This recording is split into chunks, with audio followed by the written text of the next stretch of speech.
Hello दोस्तों, हाजिर हैं आपके लिए एक नए मैथिली के वीडियो लेकर के, जिसमें दोस्तों आपके लिए सब्जेक्टिव क्वेश्चंस लेकर के आए हैं। दोस्तों आपको बता दें कि पूरी यूट्यूब पर जितने हमारे D for you study channel पर मैथिली के क्वेश्चंस हैं, उतना किसी भी चैनल पर आपको नहीं मिलेगा। पूरी यूट्यूब की बात करते हैं तो दोस्तों, आप अभी तक पूरी तैयारी नहीं की हैं तो दोस्तों हमारे चैनल के प्ले लिस्ट में जा करके वहाँ से आप सभी वीडियो को देख करके अपनी पूरी तैयारी कर सकते हैं।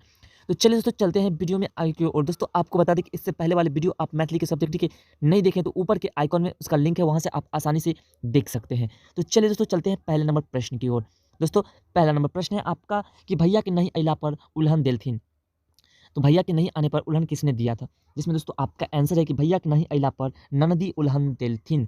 ये आपके फर्स्ट नंबर क्वेश्चन का आंसर है दोस्तों। चलते हैं दोस्तों दूसरे नंबर प्रश्न की ओर। तो दोस्तों आपका दूसरा नंबर प्रश्न है कि साहित्य अकादमी 5 पुरस्कृत पोथी के नाम लिखो। यानी कि 5 ऐसे पोथी का नाम लिखना है जिस पर साहित्य अकादमी पुरस्कार मिला था या दिया गया था। दोस्तों चलते हैं इसके आंसर की ओर। साहित्य अकादमी पुरस्कृत पोथी पत्रहीन, नग्न, पराशर, दूपत्र, मिथिला वैभव, नीका बनिजारा आदि पत्र हैं जिस पर अकादमी पुरस्कार दिए गए थे। तो दोस्तों चलते हैं 3 नंबर प्रश्न की ओर। इससे पहले दोस्तों आपको बता दें कि वीडियो को अभी तक आपने लाइक नहीं किया तो लाइक कर दे, और चैनल पे नहीं तो चैनल को सब्सक्राइब कर दे, और किसी प्रकार की कोई परेशानी लगे तो आप कमेंट सेक्शन में लिखना ना भूलें, और साथ-साथ इस वीडियो को अपने दोस्तों में शेयर भी ज़रूर करें। तो दोस्तों आपका तीसरा नंबर प्रश्न है कि बालकक जीवन निर्माण में मायक भूमिका का उल्लेख करूँ।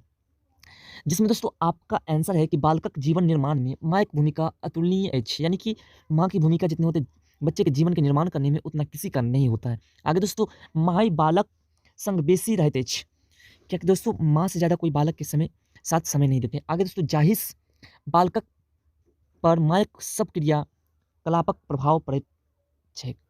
माय बालक के समय अनुसार नीक रास्ता देखाबै, ओहि पर बालकक सहयोग करैत अछि या छथि। समय पर शारीरिक लेल पौष्टिक भोजन व्यवस्था एवं निर्माण नीक विचार आदि पितासँ बेसी करैत अछि। यानी कि दोस्तों बच्चे के एक उज्जवल भविष्य में सबसे अहम स्थान रहते हैं तो माँ का रहते हैं।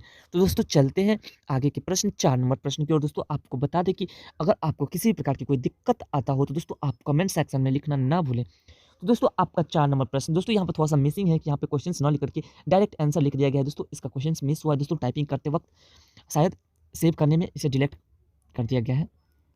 क्योंकि दोस्तों हम टाइपिंग करने के बाद हम अपने स्टूडेंट्स को दे दिए थे और उससे बोल के आप सेव कर लो, थोड़ा-सा हम बिज़ी थे। तो दोस्तों हो सकता है यहाँ पे क्वेश्चंस, क्योंकि वो भी कुछ टाइपिंग कर रहे थे, तो क्वेश्चंस यहाँ से गायब हो चुका है दोस्तों। बट हम क्वेश्चंस बता देते हैं आपको, क्वेश्चंस यहाँ पे क्या था दोस्तों।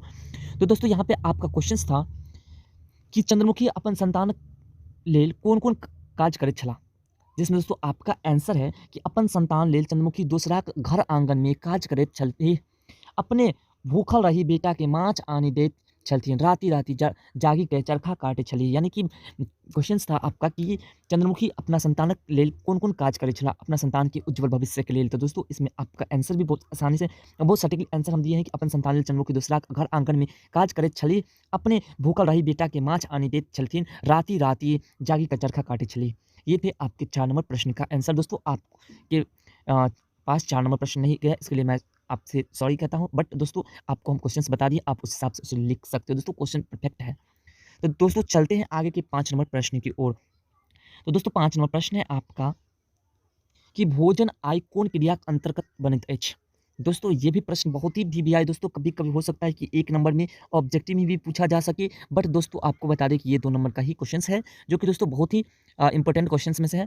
तो दोस्तों इसका आंसर भी है कि भोजन आय यांत्रिक क्रिया के अंतर्गत अबैत अछि। यानी कि दोस्तों आज का जो भोजन है वो नौकरों के हिसाब से बनते हैं, ना कि पहले में क्या थे दोस्तों कि भोजन गृहिणी के अनुसार बनते थे। तो चलिए दोस्तों चलते हैं अगला प्रश्न, प्रश्न नंबर 6 की ओर, जो कि दोस्तों लास्ट प्रश्न है इस वीडियो का। फिर मिलेंगे दोस्तों अगले वीडियो में। तो इसका आंसर दोस्तों आपका कि भोजन कथा का मुख्य उद्देश्य, यहाँ पे आंसर था दोस्तों पहले कि भोजन कथा का उद्देश्य स्पष्ट करो। यानी भोजन कथा का मुख्य उद्देश्य क्या है उसे स्पष्ट करने के लिए कह रहे हैं। तो दोस्तों इसका आंसर है आपके सामने, आंसर आपके सामने कि भोजन कथाक मुख्य उद्देश्य अछि समय परिवर्तनक संग बदलल पारिवारिक परिदृश्य निरूपत कराब। पहिले नागरिक उद्देश्य पति के अतः प्रसन्न राखब छल। ओ पति के हरेक संभव सुख देवा भरोसे राति धरि बेहाल रहैत छलीह। ओ अपन असीम प्रेम पति, बच्चा एवं समाज के निर्माण करैत छलीह। मुदा आइ परिदृश्य बदल गेल छै। पतिक संग पत्नी सेहो कतौ अर्थोपार्जन में लागल रहे क्षेत्र, यानी कि दोस्तों पहले के समय में पति के साथ पत्नी अपना पूरा समय व्यतीत करते थे, उनके अनुसार कार्य करते थे। बट दोस्तों आज के समय में दोनों अपने-अपने कार्य में लीन रहते हैं और भोजन भी बनते हैं तो वो किसी अन्य के अनुसार बनते हैं, जिसे नौकर कहते हैं। दोस्तों नौकर के अनुसार अभी के समय में भोजन अक्सर बना करते हैं। दोस्तों आगे जाहि बच्चा में प्रेम बाँटि सकै ओ तऽ अपनहि कार्य में अपस्यात भेल रहैत अछि। कार्यलास अयलाक बाद घरक भोजनक व्यवस्था करब सेहो ठीक कस पार नहीं लगैत छैक। यानी कि दोस्तों अभी के समय में नारी भी कार्य करने लगे, जिसके कारण दोस्तों क्या होते हैं कि वो भी अपने बच्चों को पूरी तरह से पहले की माँ की तरह एक सरल और सुखद में प्यार नहीं दे पाते हैं, क्योंकि दोस्तों कार्य करके आते हैं, थके रहते हैं, भोजन का भी पूरी तरह से व्यवस्था नहीं कर पाते, जो मन में आता है बना देते हैं। दोस्तों ये तो भोजन कथा का उद्देश्य।